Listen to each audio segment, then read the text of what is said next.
everyone, and welcome back to TableTakes. Here we are on Gen Con TV in the digital studios. Oh, hello, welcome. Hi, Emma. Hi, Derek. How you guys doing? I'm Bonsai. I like how digital studios is a fancy way of saying our houses. Well, except for Bonsai. Bonsai is literally at Gen Con. I'm at Gen Con. I'm just frozen in time, so I went back to the past to go and do the recent Gen Con, but because you time travel, you have to freeze so you don't mess up the time sphere. Just saying.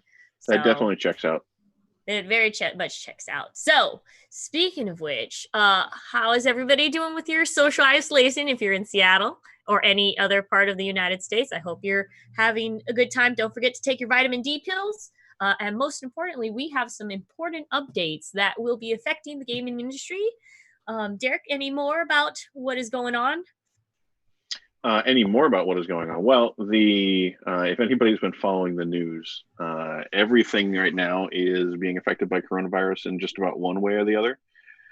So, that's part of why we are in our online digital sphere right now, as we are trying to maintain our distance from each other and everyone else and get through this all together. But there's been kind of a number of trickle-down effects, considering the number of cities, number of businesses that are affected by either social distancing suggestions or straight up stay-at-home mandates. I think the last I saw, there was like just over half of the U.S. population is currently under some level of lockdown, which seems pretty crazy in perspective. But we have a lot of trickle-down effects. A number of them are kind of summarized in a Polygon article that we can post in chat in a little bit that runs through a number of the kind of main effects and main issues. Some places are closing down, some are shipping directly to customers, things like that. It's worth noting that GAMA, which is the trade organization for the game industry as a whole, has been putting some work in to try to create kind of a central document that tracks a lot of this stuff. So in that Polygon article and another link that we'll try to post in chat, there is a kind of collection that they have made of what individual companies' responses to the situation is, particularly in light to what that company will do for retailers or for individual player purchasers. In a lot of cases, what is happening is the company will allow you to buy directly from them, get the game shipped from them, but when you check out, you can specify who your local game store is so that they get some level of kickback or percentage of that sale, because the publishers are trying to help support a lot of the local stores through this time when they literally just can't open at all. Yeah. I think that's actually a good thing to note, because, we're all in this together kind of thing. And, we don't want these game stores to close. Yeah. Like on just a very selfish level, we want to end the other side of this whole situation and still have game stores. So we need to kind of pay attention to what's happening to them through this. All right. So the first specific point, we have Warhammer has closed all of its retail stores. I think they're closed through April 14th is their current date. We'll see if that gets updated. It's also worth noting that a lot of these announcements have, we're closed until this date. Don't plan on immediately going and having a party at that store on that date. Chances are high that will end up getting pushed back as well. I love their announcement here. It's time to bunker down Warhammer community, and they have a great picture of one of the characters painting some minis. So they're putting some humor into it, which is nice.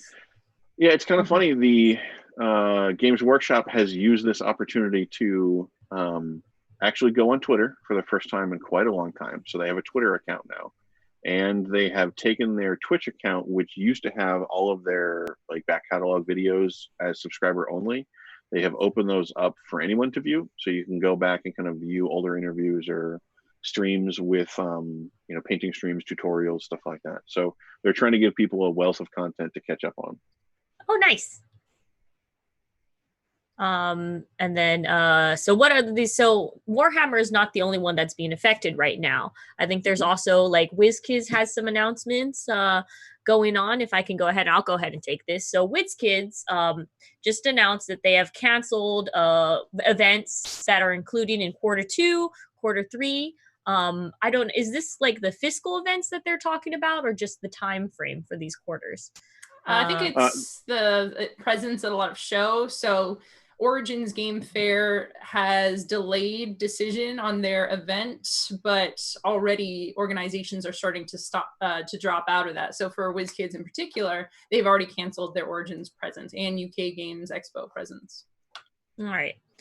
So you can just go ahead and, like I said, there's updates to all of the events, but just for now, like WizKids, just for Q2 and 3 have canceled their events, attending these events, but that still leaves like Q4 to be open up to that. Like, you know, this could be a floodgate for later things. And just keep in mind, like, hey, these are going to be kind of up in the air at the moment, but it is good to note, like, hey, if you're looking for the specific game company that WizKids provides, then that is not going to be seen during the Q2 and Q3 events. So far. Yeah, it seems like WizKids is kind of stepping much further out ahead of this than all the other companies are. So where a lot of other companies are basically handling their appearance at a particular convention or public event based on whether that event has canceled yet or not, WizKids has basically just said through the summer and fall, we're just not doing anything. So my question is there like still people, are they able to get like games? Like, is there any companies essentially still shipping out anything, or are they just giving digital copies? So there's, leading right into that, Modiphius canceled shipping, and we're going to get to a couple other companies as well. So a lot of companies are stopping their shipping of physical goods. So for Modiphius, you can only digital content will be delivered. So physical products are going to resume shipment in May, so you can still order those things, but they're not going to be physically shipped out, because what's happening is a lot of locations that do have shelter in place going on, it's these people don't live at the warehouse, right? So they're locking down all of the steps in order to protect their employees, which is a good thing. Although, you know, maybe this will be the first step to the Shadowrun dystopia, where we start getting corporate arcologies where everyone's just going to live in their warehouses now. Yeah. Oh my goodness! Make your plans, guys. Whose distribution are you gonna go and hang out with? And then we have little bubbles, like little airlocks between the zones, and people go in there and they're in full suits and just hand off the things. Now, the speaking of, you know, distribution or shipping from Modiphius being kind of put on hold until things are better, Asmodee has simply just flatly delayed all of their new releases until May. And again, like, you know, Modiphius says they'll start shipping again in May. Asmodee says their new releases will come out in May. I think that we may be revisiting those dates in late April. I certainly hope that we will have some things in May. But I have a feeling they had to put some sort of date, and that was a conservative one to grab at the time, basically. So Asmodee, which is a large company that has spent the past several years acquiring just about as many other companies as it can, is delaying all new releases until May 1st. So this affects Fantasy Flight, Catan, Z-Man, Days of Wonder, a ton of others. So that's a double hit. That's why we won't be having a whole lot of new release rundown over the next couple months. As things just aren't out there to look at. Yeah, what was the substitute we were going to do? Old game review? Old Derek's release games. review. Old It's neck and neck between Here's Magooms and Let's Look at some old games. But yes, at least what is it called? I mean, with this kind of thing happening, we have to just keep in mind that, hey, we have like this timeline is only a suggested timeline. Some things can open earlier, some things can open later, just in case for chat to know, like, these are just in case delays and such. So keep that in mind. I mean, I will say one of the biggest things Diamond Comics halting distribution, but Alliance Games shut down. And I mean, if you don't know about distribution, we've talked about it a little bit on the show, and Alliance Games is basically every board game. So, and that's shipping to retail stores. So, I mean, these retail stores, these local game stores are really being hit hard because like they can't even get games at this point. Alliance shutting down basically means that no store can get any game. And there are some stores that do, or some publishers that ship directly to retailers. There's a few other smaller distributors as well, but Alliance is one of the biggest. So yeah. Yeah. I mean, I think we mentioned Asmodee is doing its own distribution now. I think we had that news from GAMA. Yeah. But then they're also delaying their releases. So the net effect is still the same. If your game store isn't in a region where they're required to shut down, basically, then very soon they're just not going to be getting new games anyway. I did want to mention. Should I have gotten a cup too to drink? Was that like a? I had to drink my tea. Keeps my voice, my vocal cords fresh. Drink more Ovaltine. One of the bright sides, we're getting the sad news out of the way up front, but one of the things that is happening with this is a lot of board games that weren't previously digital are going digital now. So if you look at platforms like Tabletop Simulator, Board Game Arena, Tabletopia, we're seeing a lot of games that I never thought would be on these digital platforms are coming to these platforms. So if you just pop into any of those, which can be tough because their servers are very overloaded right now, but they're working to fix that. You'll see a lot of new games coming to these platforms that you can play digitally online with remote friends. So that is one way that you can still play board games in this whole situation. That's what we're going to have to be doing with game night. We'll talk about that more later, but we'll be taking we're taking all of our shows online. So at some point we will need to sit down and kind of do a stream to help guide people through the process if they're not already used to playing online. We want to try to give them some ideas on how to make that transition. All right. So on other related, because we have a lot of things that are being affected here with the COVID-19 or the coronavirus that we're just going through right now. We're just going through the list of things because it's a lot. Who would know that something that happens in a pandemic scale will affect so much of our industry? So on some other news, there are Devere games are going to be selling directly to retailers. So traditionally, Devere products have only been available through distributors, but now with Alliance shutting down, so basically they're going to be selling to stores directly that are still open during this time period. So games, just to look forward to, games will be sold at 50% discounts for wholesale, and orders over $100 will receive demo copies for people to play. So that's something like, hey, it looks like because of things, some of the middlemen are being cut out just so people can try to still get their games out there to people and get them in their hands so they can play them during this time period. I just wonder how many stores Devere will be able to ship to at this point. Yeah. Yes. I mean, on some good related news that we can go ahead and say, some stores, like for example, Japanimation is going to be supporting your stores through their online purchases. So basically, you can go to Japanimation and look at their online retailer, and note that the Japanimation or Japan Anime games will you basically, if you look for your store online and put them in your database, like basically while you purchase, 50% of that sale goes to that game store, so they can, like, basically instead of them taking 100% of the profit that they would take, they're going to take 50%, which is the normal payout for these game stores. So that I like that they're trying to help their friendly local game stores, their FLGs, with this. I think they were one of the first companies to, or at least they were one of the first companies that I saw that were pushing that. So they are included in that list that GAMA has been putting together of companies that are doing promotions and whatnot. But they were one of the first ones that I saw pushing that. So Yeah, well, it makes a lot of sense for these publishers, because if after this there's no local game stores left, that's going to be a huge hit to them. So it behooves them to help support these companies. Another resource for retailers, there's the Comicbook Legal Defense Fund is offering some resources. So one of the things, not in all locations, not all board game stores are shut down.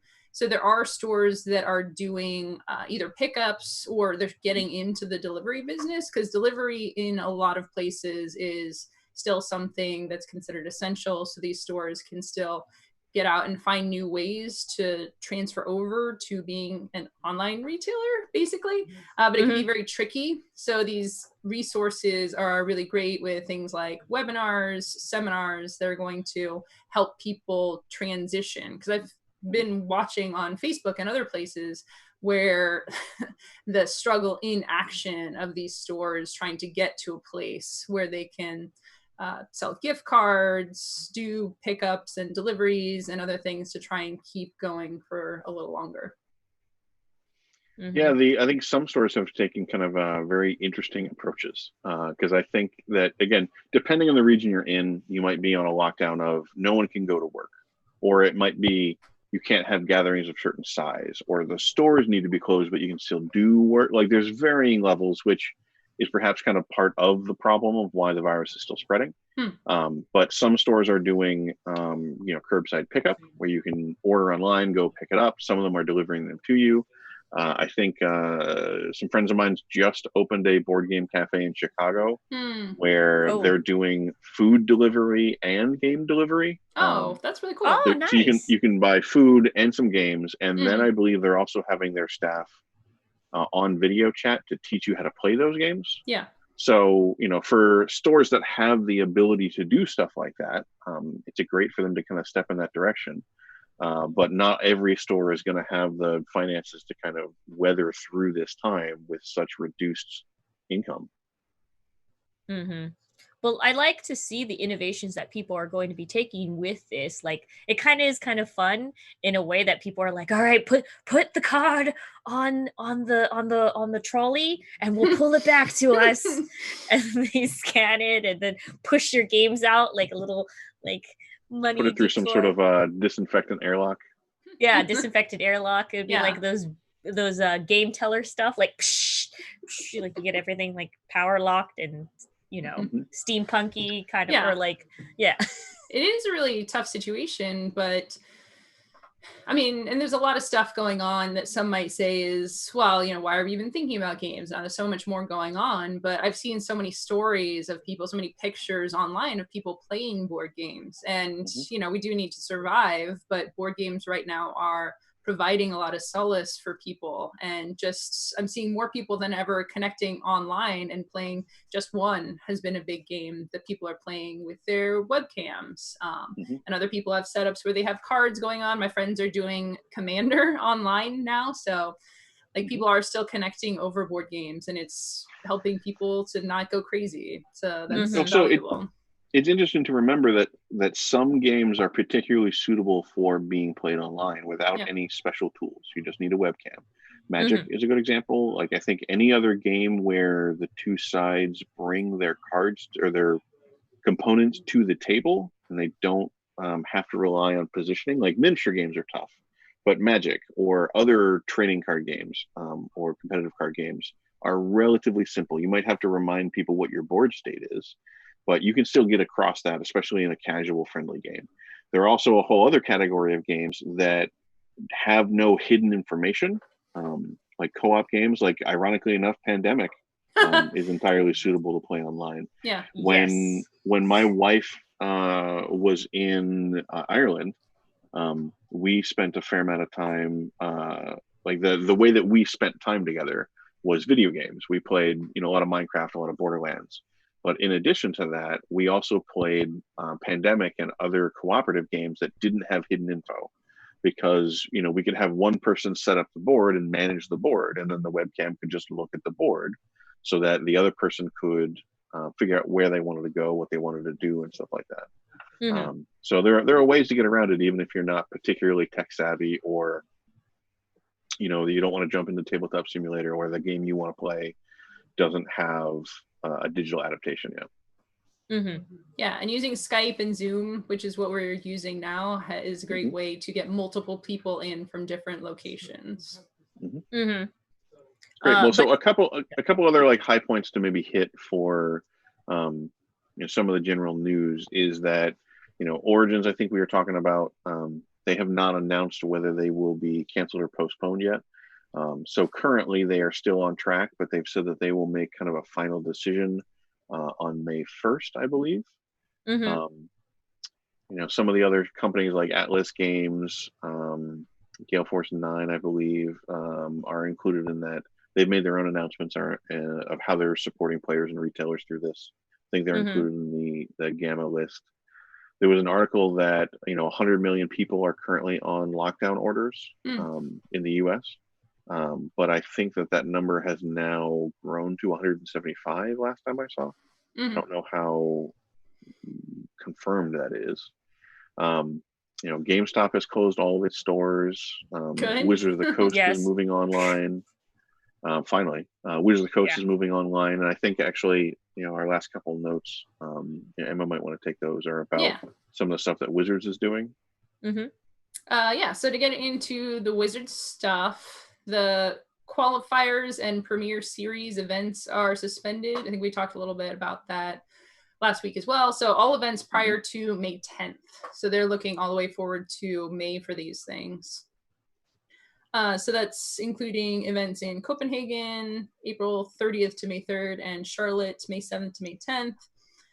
Events after May 10th will be rescheduled where possible. And we're looking at this timeline. You know, the question is, why are some people saying, oh, we'll be doing stuff in mid-April, and some people are saying May? It takes so much time and effort and resources to put these things together that, you know, even if we are off of lockdown at any point during this, there might not be enough time to spin up these events. And looking at WizKids going all the way out to fall, right?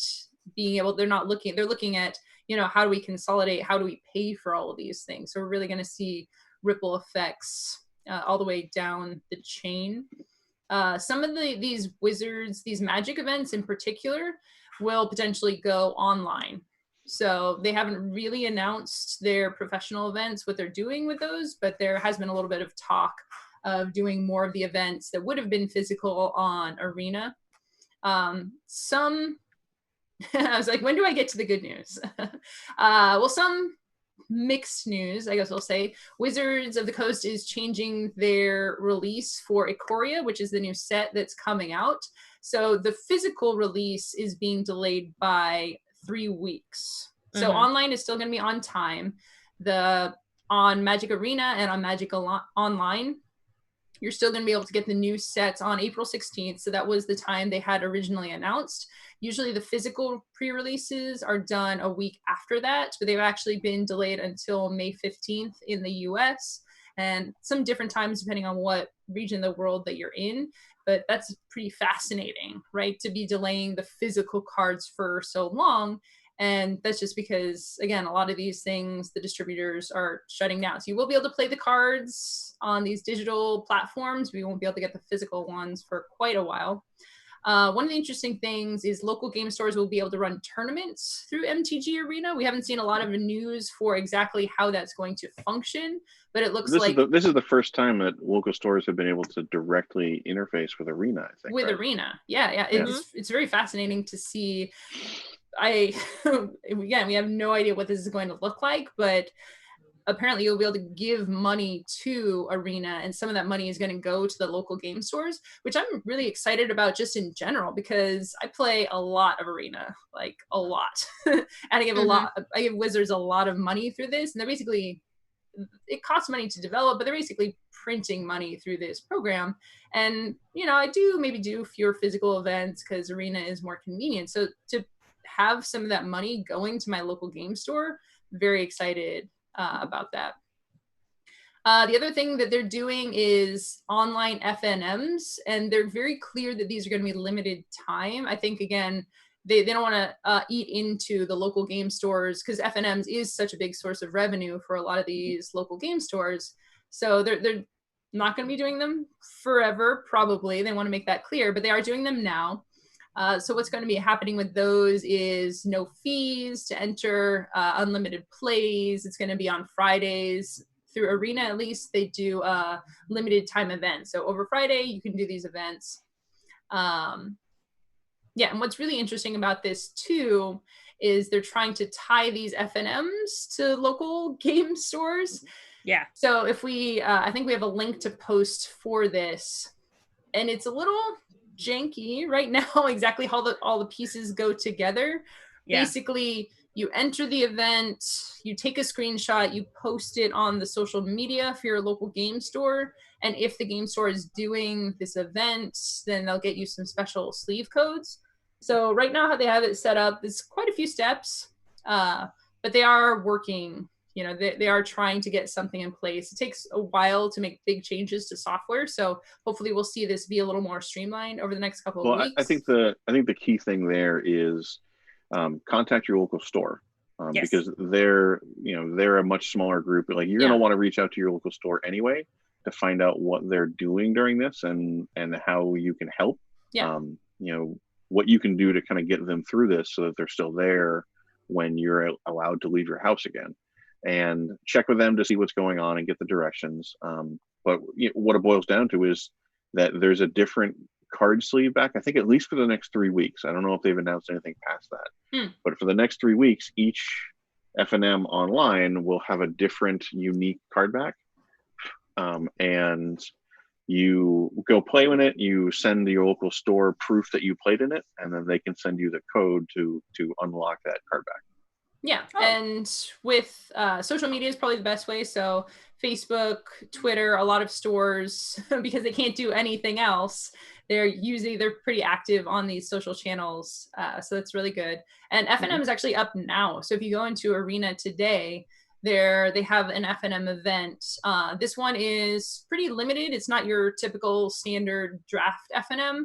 There's a series of challenger decks that you can play with, win a couple of card rewards. So if you haven't checked out Arena yet, today is a good day to do so because you'll be able to hop right into those events. You don't even have to make a deck, which is kind of nice. You just take one of the pre-built decks and play. Yeah, I was going to say, it feels like this FNM is particularly welcoming to folks who are not have not built up their collection on Magic. Like I played a little bit of Arena back when at some point. And then, like most of my cards expired and stuff like that. Hopping back in now can be a little bit of a challenge, but seeing that they had all these pre-built decks that you can just grab and play, just makes it so that I can just hop in if I want to. Yeah, absolutely. Yeah. You don't have to have a big collection. You can just jump in there and play. Yeah, I think this would probably just kind of being the good light out of this kind of situation is that maybe we will see a lot of people get into Magic via the digital arena space. And then this could be a whole new, especially it'll be a little bit easier maybe to stream tournaments in such a way because they're all going to be on Arena. And you could maybe this could develop into store versus store arenas kind of thing. I like the idea. So it's nice to just slowly welcome in new people as they get more and more into Arena and such. But like I said, there is the Polygon article for basically all that we've run down today about what distributors are being affected, how local gaming stores, friendly local gaming stores are being helped by these companies, what companies have been put on hiatus temporarily, and what events are going on are still mentioned. So just double check that Polygon article again if you want to keep up to date on what is going on in the world. So now that we have covered the seriousness of the pandemic, guess what? There's good news, guys. There's still good news in the world. The Games Dishonored still exist. It still exists. We still exist. But yes, Dishonored RPG is available for pre-order. So if you go ahead and order Dishonored, the RPG game, you immediately get the PDF The physical copy will be shipped to you in June, but it's just good to get the rule set, just like bam. There you go. You got the rules, you got the PDF. So if you wanted to go ahead and start an online game, perhaps in this kind of like magic dystopia, very blades in the dark type of world where you don't really have to kill people, but you can kill people, it's very much an option. But if you want to go ahead and start this RPG with some, it is when I play. Like Dishonored is one of those games that you can get through all a video game that you can get through like all solo. I think we talked about this before.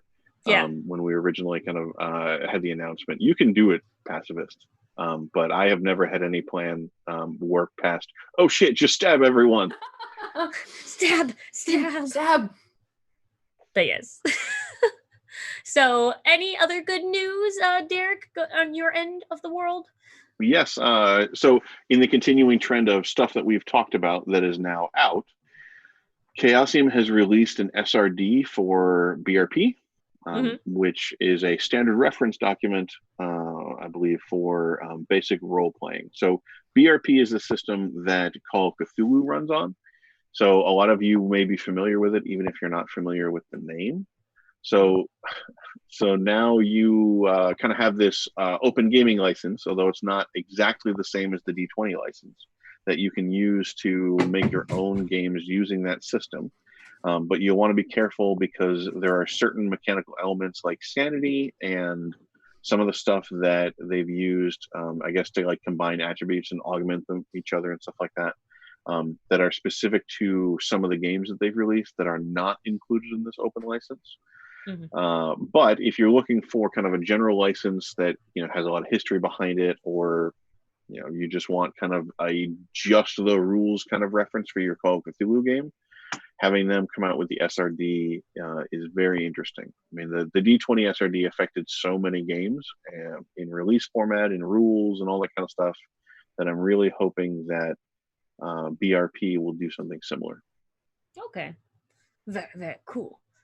Emma, you have some great news about the growth in the RPG industry for 2019, don't you? I do. Apparently, according to ICV2's data, RPGs grew 23% in 2019, which is amazing. We've talked a little bit about these numbers and, what do they cover? Does it include Kickstarters? So this isn't universal perfect data, but it is still showing a lot of growth from the way they track their numbers, which is really cool. So for the breakdown of their data, Hobby Games channel is up 5 to 10%, 11th year of growth, which is amazing. TCGs dominated with 44%. Miniatures and board games are about half of that. RPGs are the smallest category, but they're one of the fastest growing, which is really cool. So that 23% up since the previous year amounts to $80 million.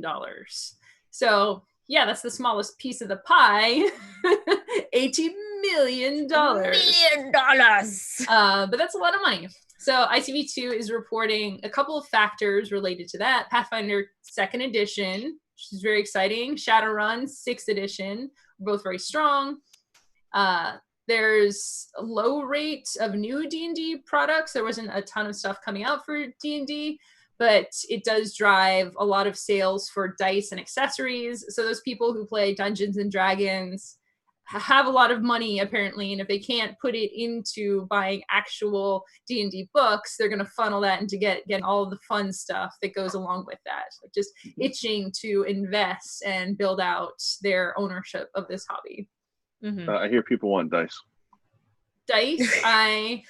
Oh man, I'm kind of I want to do a roving camera thing now, so I go to my dice collection. I should have just brought some here. Is that what we should replace new release rundown with? Is the Emma's dice? Emma's dice. Derek's games and Emma's dice. Emma's dice. Hold up each one. He's like, and see this one? It's shiny and I like it. And this other one is not shiny, but I like it because it's pink. And this one has a boat in it. Yeah, it almost would be funny comparing our two dice collections and seeing where they cross over and where they don't. This one doesn't have any numbers. It just has silly faces on it. And I try and roll that. Made out of sheep's bone. This is and then also how to change or how to turn your local board game into a weapon. That's my channel. That would be how to fun weaponize. Yeah. I want to watch that, like the heft, the angles here. So I'm beginning to see if each of us had our own personal show and complete control over it, we would be drifting off into Derek's weird, sad, scary games, Emma's pretty dice, Bonsai's murder weapons. How do you? I mean, it'll work. We should do it. Yeah, sure. Yep. We'll see how that works out. I mean, it's quite well, just going on the news of like the growth in 2019, like all, like, what was that, like 44% of that was like considered card games, I believe you were saying, and miniatures, trading card games. Yeah, that's interesting. I kind of like looking at these numbers and wondering if, like, I don't know, maybe the trends will go up, maybe the trends will go down, or maybe it will just be like, hey, welcome, we've just got an increase in the digital space of RPG, just like went 50% up or something.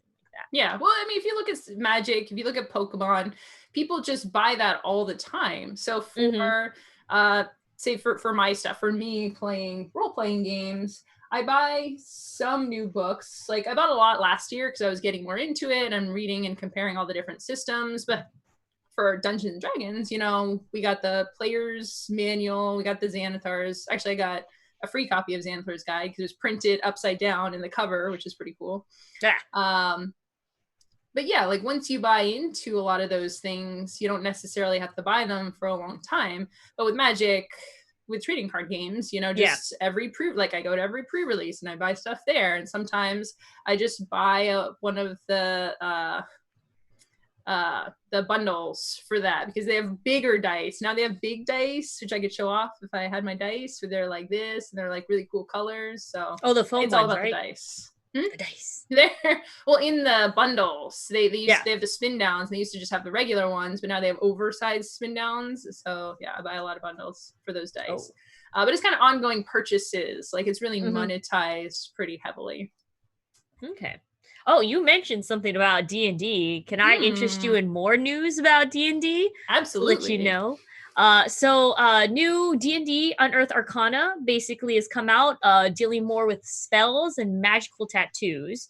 So if you guys haven't checked it out yet, Wizard of the Coast, just basically on their Unearthed Arcana website, they've just posted playset rules and include 11 new spells that are and examples of tattoos.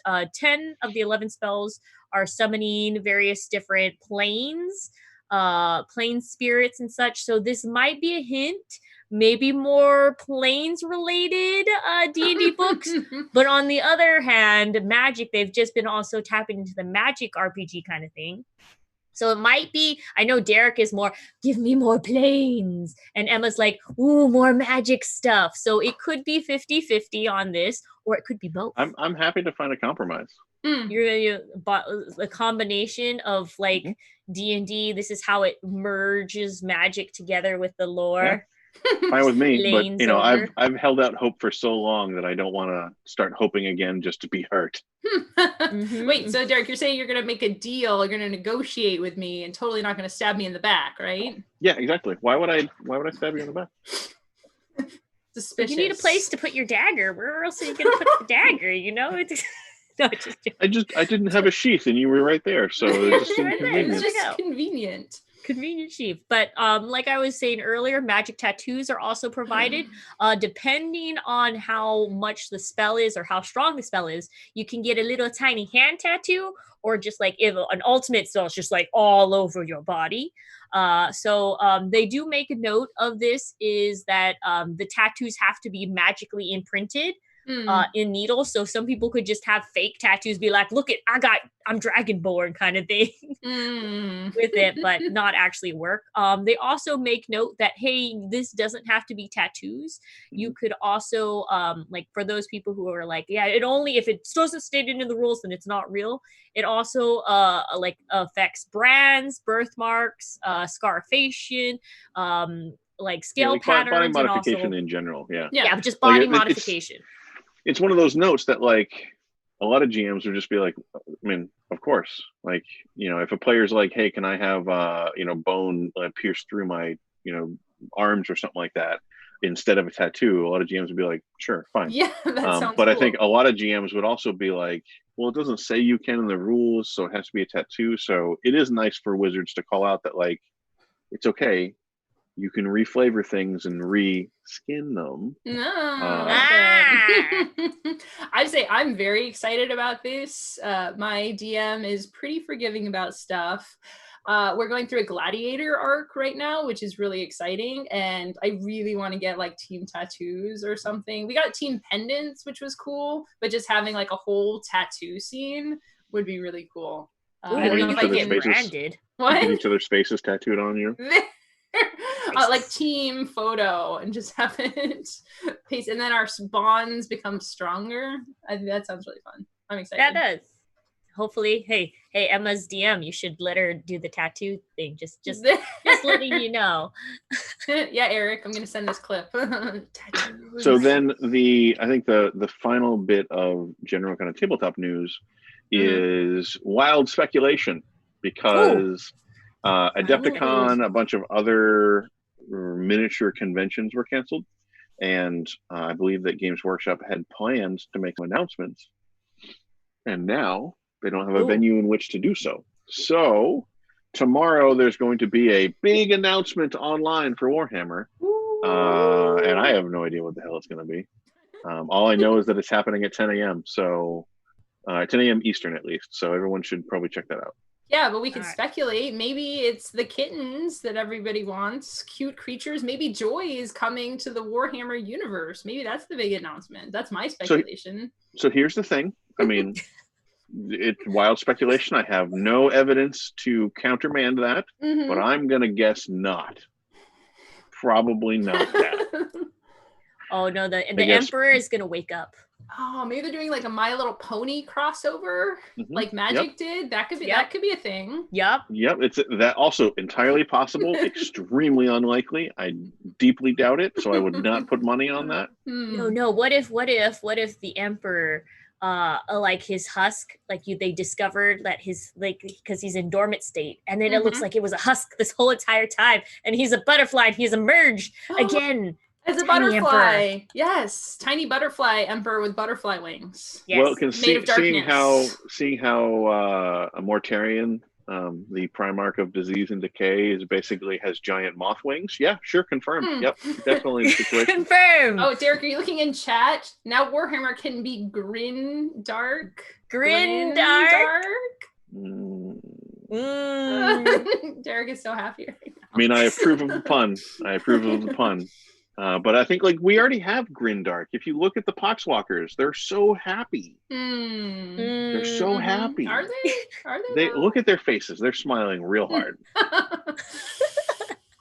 Anyway, we have no idea what it is, but go watch it. It'll be on their Twitch channel as well. I mean, everyone join me in crossing your fingers for some cool chaos stuff for me. For me. All right. Well, we'll cross our fingers. Chaos stuff for Derek. Yep, and then the Xenos can have some salami as a treat too. Well, yes, that all has been our headlines today. So now it is time to switch over to Bundle Boss with me, Bonsai, the intern.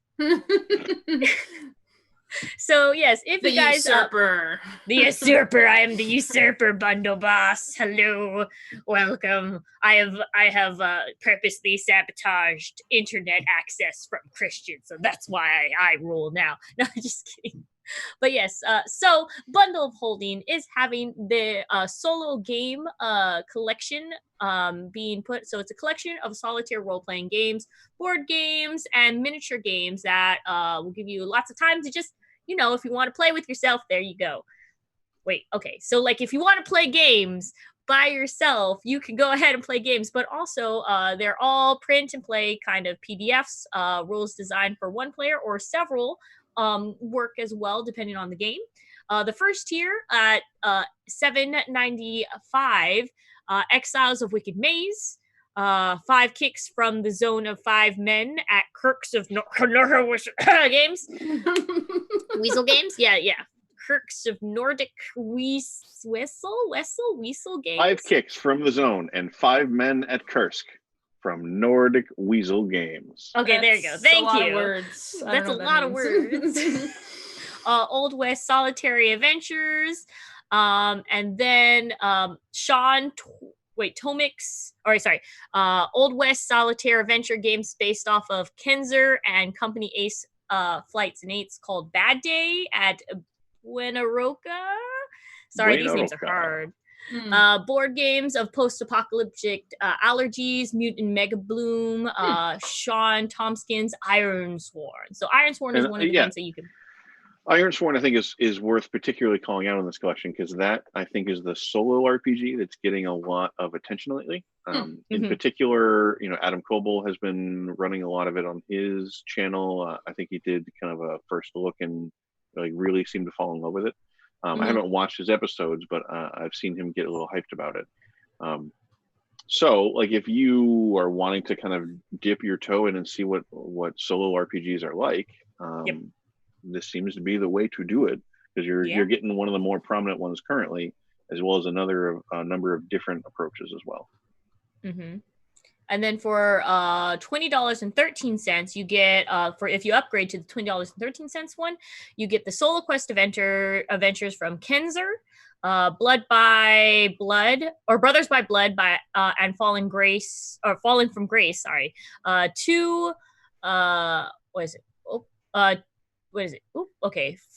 Two Nordic Weasel's most popular miniature games, 5 Leagues from Borderlands and 5 Parsecs from Home, Spalling Dungeon Crawl from Old School Style from Kabuki, Crazer and Ruins Undercity. And the most important thing to note is that Humble Bundle always supports charities on these bundles, and for this one is Heart to Heart International, a charity providing medical equipment to healthcare workers. So this is very poignant during this pandemic that, hey, if you want to go ahead while during this social isolation period, want to learn how to play these solo games by yourself and also get some games and also benefit these, basically in the medical field, we are undersupplied and under right now. And so these will help get people funds to provide more equipment and to keep our healthcare professionals safe as well. Yeah, it's pretty crazy right now.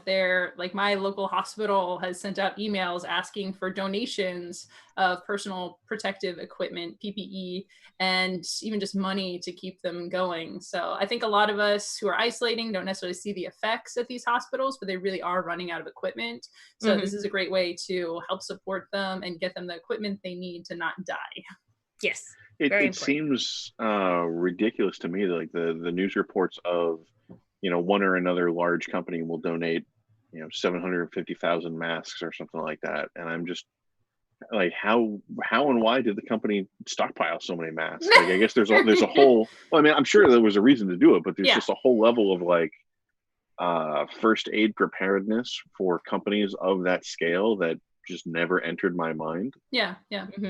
And then it like they said, masks don't go bad. So you could for us in our household, we had a lot of supplies of hand sanitizer when Mr. B's father was staying with us, and we were looking through our old stuff and we're like, oh wow, we just got this huge tub of hand sanitizer just laying in our house.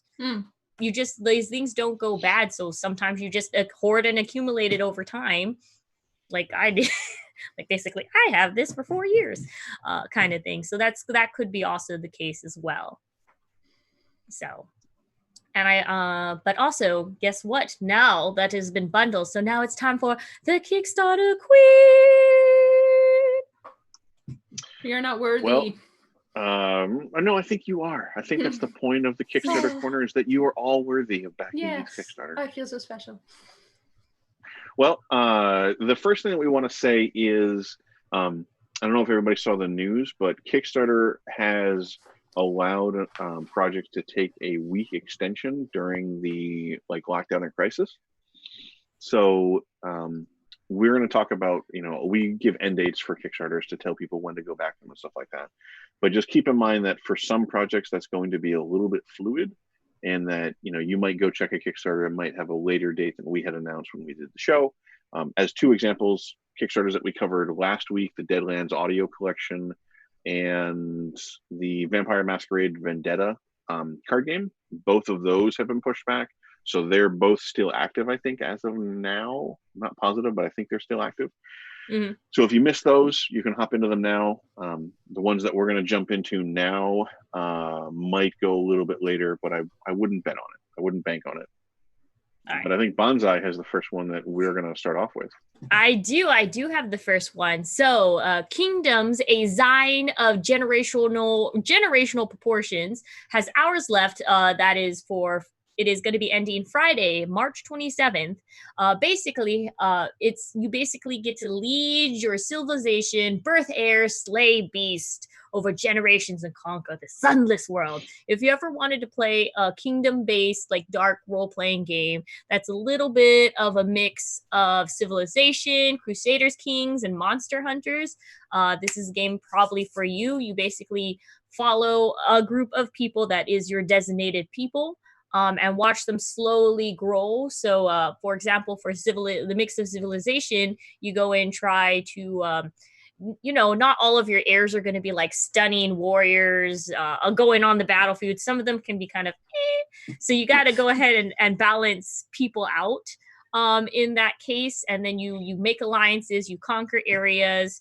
And the big looming threat, why it ties into Monster Hunter, is that each generation has this like big monster that's just like there and that stops you from spreading. So like it could be the dragon over the mountain, or it's the beast that won't let you go move into the swamp. That's basically there. It's just rules to create your own unique race and culture, and like basically even has breeding standards as well. There are mechanics for basically expanding and building your civilization. So if you guys wanted to go ahead and play God a little bit for this one little area, this is the game for you. Kingdoms, Yeah, like the art is kind of a neat, like kind of dark, a little bit creepy. I think Emma mentioned that she really liked the art too. Yeah. And it's interesting to me because the project very clearly lists some of its primary inspirations. You went through some of them, but the game that this most strongly reminded me of, oddly enough, isn't listed on the Kickstarter, and that's Kingdom Death. I think that it may not carry all the way through in a lot of their mechanics, and if you take the town turns, the settlement turns in Kingdom Death, not the combat with the monster. But if you take the settlement turns and the kind of growing your village and trying to manage that, and the kind of the way a lot of the survivors look, it's very close to what I see here in Kingdom. So like, I think that if you like those aspects of Kingdom Death and you want more of a lighter role play version of that, then I think you might be able to see some of that kind of stuff here too. It's very unlucky. Every generation has its own monster. It seems improbable. The fact that once every 20 years or whatever, right? It's like, oh, new monster. Maybe these people should find a place that has less regular monsters. Is all I'm saying. Well, I mean, I think the answer is they can't. Like that's part of the whole Kingdom Death thing too, is that like you don't know where you wake up and you have to build a settlement and things are weird and physics isn't the same and you probably are in purgatory. You don't really know. Well, it's supposed to be ever looming. The art is amazing. We saw some of the screen things pop up here, and it's like it's very sketched kind of a look. It's not hyper realistic, and it seems to have its own style, which is very appealing to me. Yeah. All right, Emma. What about you? What were you excited about this week? Up next, with 4 days left, ending on Tuesday, March 31st, is Deck Slimmer, the most innovative deck case ever. I feel like this should be an infomercial with before and after pictures. They should have done that for the marketing, man. I should reach out to them, because like you start out with your deck case and it's like this. How slim can a deck case get? Because the cards have a certain width. You can't go less than that. Or can you? Look at these pictures of this Deck Slimmer. Have you ever thought that your case could go diagonal so you can squish it? I would definitely recommend clicking on the link and watching the video for this, because it's just so fun to see you pull it out and it's a normal width like for the cards, and then you squish it and the cards all go kind of diagonal. So it's a very interesting, innovative product. I would just love the creativity of putting this together. I never would have thought. if you've ever thrown like a deck box in your bag or something like that, you know that when everything is perpendicular, that it can be pretty thick. Yeah. And a lot of bags don't go so well with that. Things get a little they need scrunchy. Yeah. So it makes it longer and thinner, which can fit in a lot of bags just a little bit easier. Yeah. Yeah. And having that bulky, it's just almost a cube, like a taller cube, and just putting it in there is just a very awkward shape. Whereas the longer form factor can fit into things a little easier, and then it can pop out to full size, which is nice because it just makes it very easy to get your cards out of here. It's just got a very great style to it too. And that has what? How many days left? When's it ending? 4 days left. 4 days, okay. And it looks like it's good quality. Yeah, it looks like good quality product, nice feather, plow leather maybe. Or and a good number of cards too, up to 140 single-sleeved cards. So that's a good amount of space for stuff, and lots of different colors. Triples. Oh my! They have a note for triple sleeved. Triple sleeving is a thing, Emma. Yes. Oh my gosh. Wait, why would you need more than one sleeve though? No. So here's the thing. Oh boy, double sleeving I can understand, but that is the precipice of madness. Okay. Triple sleeving is leaping into the void. Why don't you just at a certain point just get the what is it, the card sealer, the hard cases? Yeah, like the Ultra Pro or whatever they use for a basketball card, and you just the ones that you can basically drown in water and set on fire and shoot a bullet at, and it won't crack it at a certain. I mean, some of these decks are worth upwards of $10,000. Individual cards can be thousands of dollars. So once you have that much invested, and you're playing with some doofus who plays with a cup of water right next to their deck, and then hits it with their elbow, and is like, oh, there goes $10,000. You're gonna protect your cards, your investment. Anyway, that's madness. That ends Tuesday, March 31st. The next project that we have is Beam Saber, and this has 5 days left. So Wednesday, April 1st, and I hope it's not a April Fool's joke. But this is a Forged in the Dark game. We've talked about Blades in the Dark and stuff like that before. It uses the same rules, but instead of playing a group of criminals, you play a squad of mecha pilots. So they have a few different squads you can pick from. You could be mercenaries or a mechanized infantry or cavalry. You could be recon. You could be a black ops squad or something like that. So you make all of your kind of different parts of the squad. You make your mechs and stuff. So if you wanted a hyper anime Gundam, mobile suit kind of extravaganza, then Beam Saber will be there for you. I think I need to check it again to see if they have an option for doing some weird Evangelion one, because that might be a fun thing. You're gonna touch Evangelion, you're just gonna be remember, have a personal crisis at the end of it and just be confused. Yeah, it'd be great. It'd be wonderful. So if you're looking for, if you love Blades in the Dark stuff, if you're looking for more anime stuff, if you love mecha, check it out. That's got 5 days left, Wednesday, April 1st. The next project we have with 6 days left, for Thursday, April 2nd, is the Imposter Kings card game. And we were looking at this before, and I think we were all kind of seized by how much we liked the art and kind of bold color choices. So the gameplay, we're still a little bit confused on, but it reminds me a lot of Love Letter or something like that, or there was another rat game that had a similar kind of thing where you have a handful of cards and you're trying to win out in the end, but some of the lower value cards can beat certain higher value cards. So you're trying to predict what other people are playing to use your kind of limited resources to get through in the end. But it seems like it just has a lot more cards to play with. So I'm very curious what that will do to the probability of everything. But if you're looking for another kind of fast playing card game where you have to predict what other people are going to play and kind of play things to counter what they have, I'm very intrigued by it. And again, the art is definitely very striking. Yes, the art is striking, and the video is something. Oh, yes, is something. Oh, I can't believe we almost forgot about the video. I couldn't forget the video. you can see how powerful this video was. This is definitely something where, even if you're not going to back this project, you should watch this video because it is ridiculous. It is awesome. And I hope you caught up on your anime recently so you can understand what the hell is going on. I think all they were missing in the clips that I saw was a JoJo's pose, or a to be continued kind of thing. Mm-hmm. Yep. Yeah. See, there you go. You see, you make fun of it and then you do it. Well, but it's a difference. It's different. It's different. Is it different? I don't think it is. It's I don't different. think it is. Anyway, Different. go watch the video and enjoy it.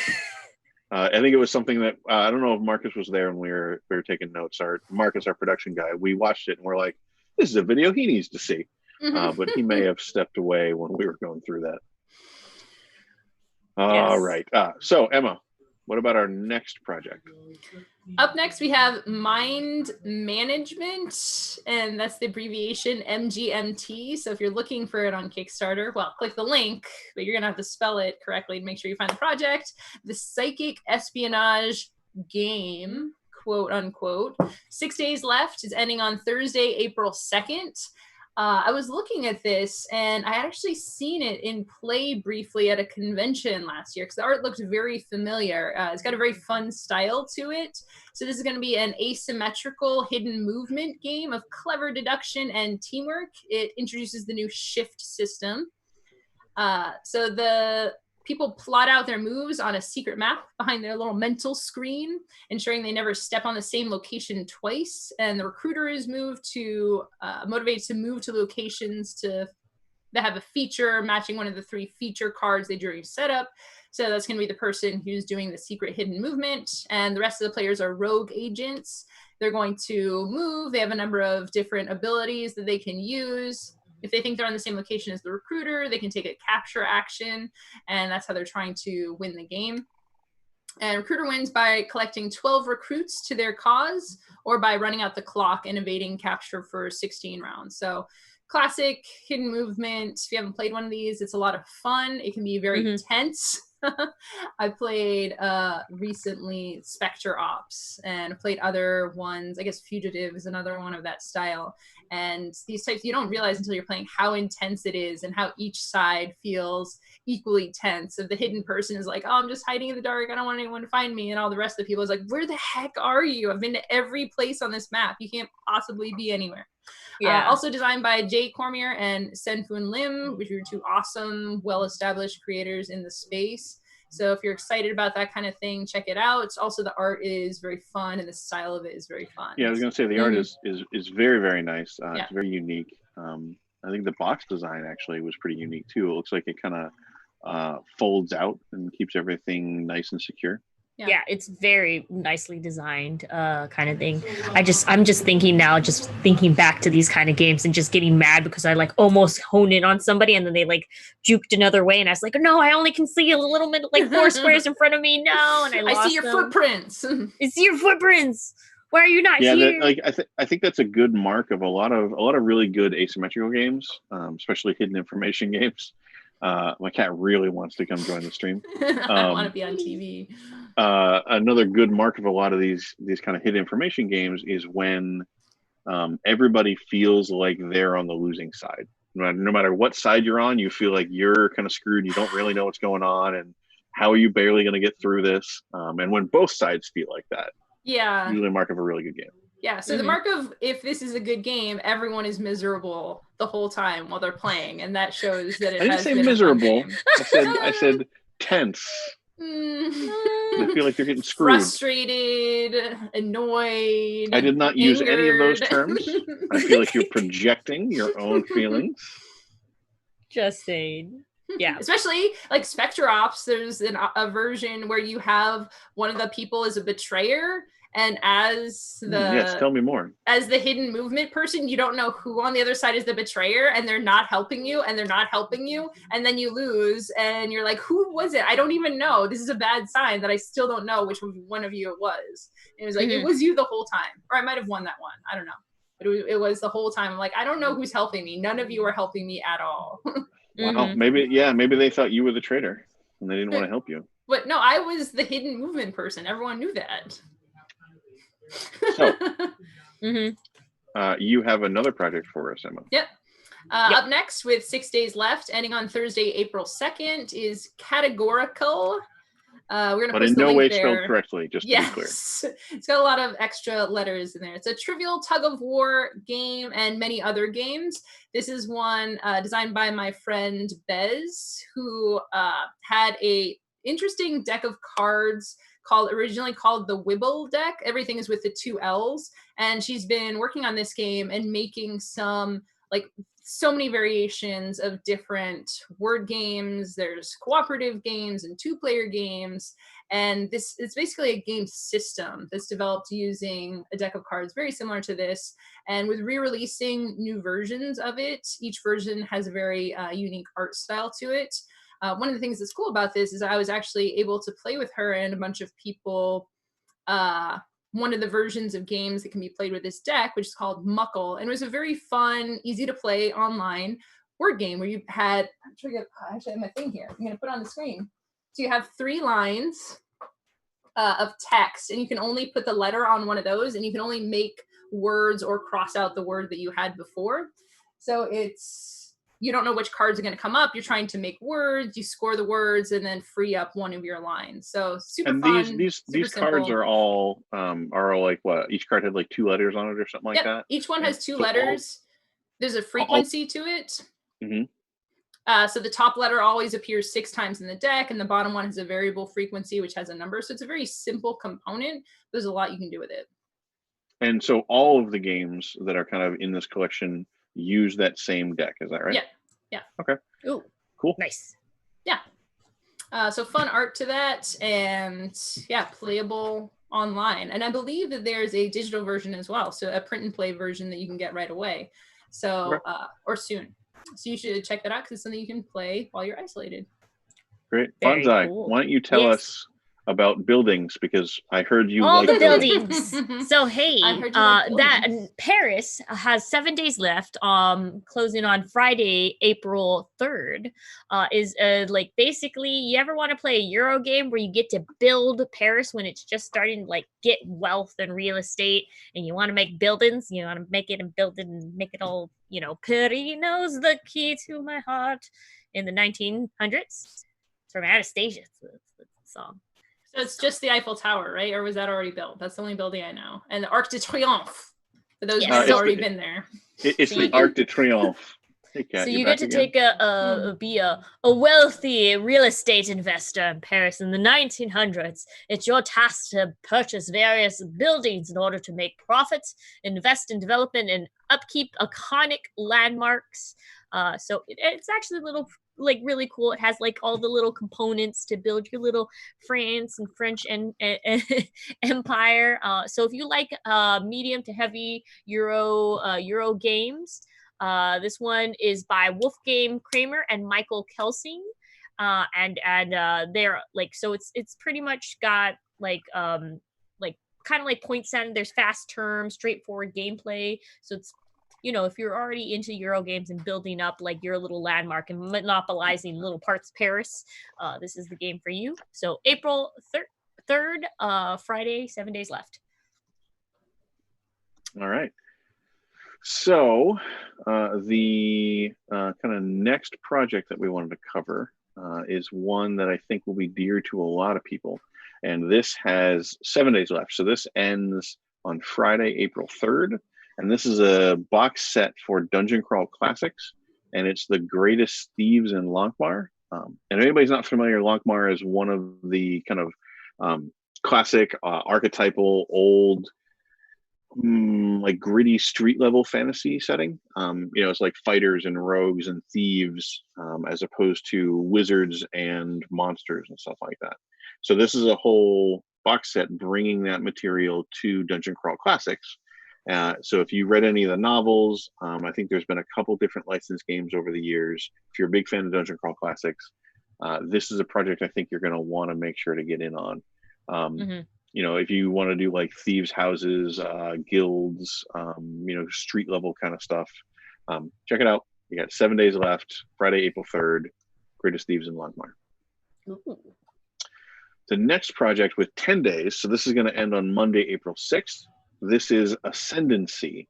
So this is an RPG about like psychic cyborgs, and identity. Like the core concept is you are this cybernetic warrior kind of thing who has been like uplifted by an advanced civilization and turned into like a living weapon, and then that civilization has ended or been in decline or kind of collapsed, and now you're left with like, well, if you were designed to be a weapon and the people who made you and wielded you are no longer here, what do you do? You know, like what is your identity? And this is using the resistance system. So I think they're labeling it as sparked by the resistance. I think is the powered by the apocalypse, forged in the dark kind of flavor, flowery way of saying what it's using. Yes. This is the system that was used in Spire, The City Must Fall, and Heart. I think is the new game that's coming out.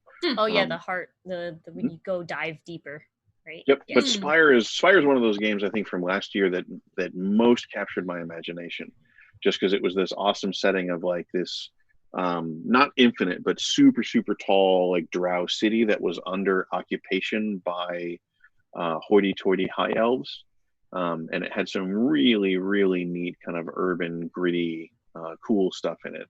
So this game is using that system, and you've got a bunch of different playbooks for like different kind of cyborgs or different kind of psychic warriors that you're making.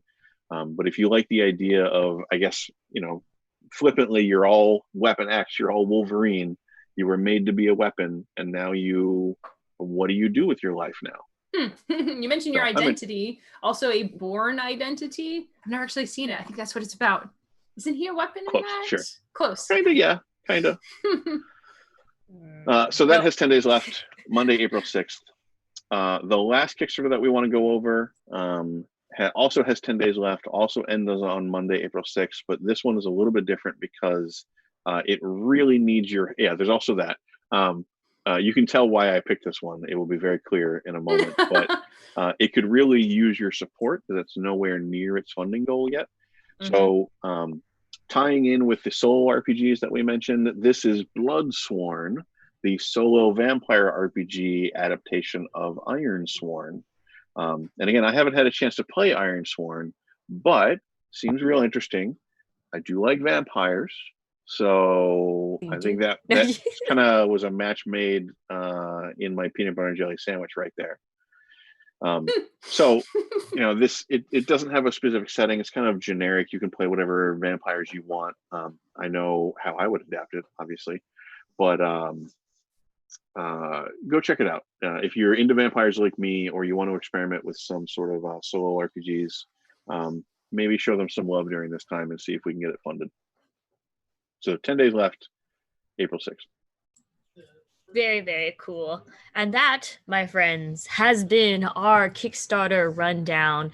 And by the way, this we've just gotten through all of our news, our headlines, and stuff on here. But don't worry, there's still the VOD that you can go ahead and look at, and such. And like all of this is recorded on here and also going to be on YouTube later on. But as we say, since it is our ending scene, well, just to let you guys know, because of how the gaming industry is being affected by COVID-19, there won't be a new release rundown for the time being. It's going to be on hiatus, but do not worry. There's still a game night here Friday at 6 p.m. That is March 27th. To 2020, if you guys want to know. We're going to be playing Vampire the Masquerade with, of course, Derek being our GM. We're going to be joined by Adam Coble, Blue Jay, Marcus Mays, the fabulous god behind the camera here at Gen Con, and myself. We're going to be joining and playing and doing some sneaky vampire shenanigans and going blah. All right. That's the sound a vampire makes. Yeah, blah. But it's gonna be an interesting. I can predict it's gonna be an interesting, focused, serious game already. Yeah, very serious game. I'll hop in there and chat. I'll just chat blah. Blah. And then Bonsai will make that sound. It'll be great. It'll be great. I need Yep. a cape.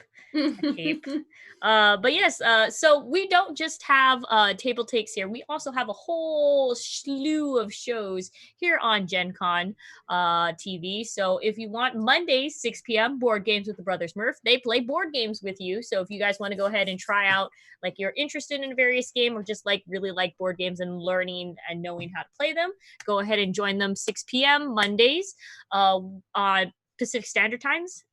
These are all Pacific Standard Times I'm giving you. Wednesdays, we have minis with Murphs. So that's in the morning if you want to go 9 a.m. in the morning. If you want to go ahead and learn painting techniques and how to like make your miniatures either look very more detailed or just ways to paint them really quickly, go ahead and join us at 9 a.m. Wednesdays, 4 p.m. at Fireside. We have the behind the scenes of all of the various different like board game industry. Currently, what are we doing the behind the scenes of? Dungeons and Dragons. Dungeons and Dragons. So you can go ahead and join that with Peter Atkinson, or no, yes. Yeah. Peter Atkinson. So Yeah. he's going to be the main lead for this. So it's all nice tidbits of things of people like basically I didn't know what to do, but then it worked and then it was magical and we went and did all of our dreams and made everything exciting. That is so the show. that is basically how it goes. Right now, Peter's covering the third edition time of D&D. You know, when he took over and it transitioned from AD&D into third edition. Mm-hmm. So I think this week he interviewed Chris Pramis from Green Runner. Chris Pramis, yes. Oh yeah, I rated into that. It's great. But yeah, that was mostly like he's like, I don't know. It's just like I had this idea and I was like, yo, I have this idea to do, and they're like, okay, you can do it, and he's like, yes, that's a lot of stuff. Yeah, I think Marcus was just posting in chat the podcast for Wednesday's episode, because we released the podcast of that week's episode on Friday. So I think the podcast for that interview with Chris Pramis is out now. On Nice. Mondays, we released the podcast of an older Magic episode. Yes.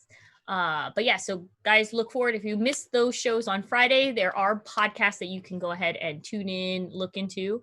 6:30 on Wednesday, we have the Westgate Irregulars. Right now, they are going and doing a lot of hijinks. Just imagine a bunch of authors and writers and very charismatic people being thrown into a magical fantasy realm where they're talking about who is the strongest and who can flex the most. I remember looking into one of those episodes and they're like, I think I can bench that. I'm pretty sure I can bench it. I don't know. Should we bench it? I think there was also a Jiggle Wolf at some point. There's a lot of theme songs, a lot of singing. There's a lot of singing. So that's always fun to turn into. And then, of course, on Fridays at 11 a.m., you have us, TableTakes, keeping you in on the gaming industry, basically what to look forward to, what we can make very, very brass rumors about, all the rumors, speculations. And also, we give all the very $1 million ideas.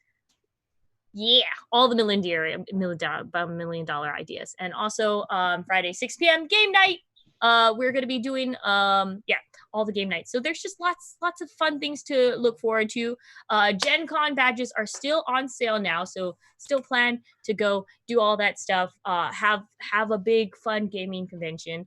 Don't forget to follow and subscribe to the channel either on YouTube, Twitch. We also have a Twitter. We also have a podcast. We also have a blog if you guys want to check that out in case you don't miss, or if you miss the live shows. So you can just tune into all the various social medias.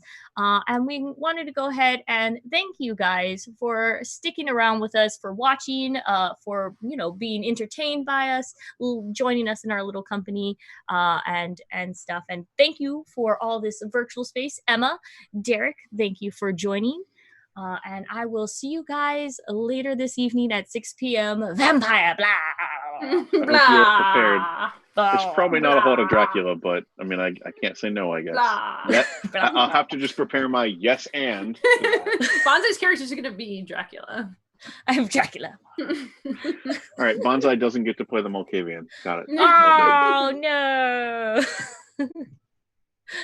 All right, guys. You have a good day. Bye. Bye-bye, everybody.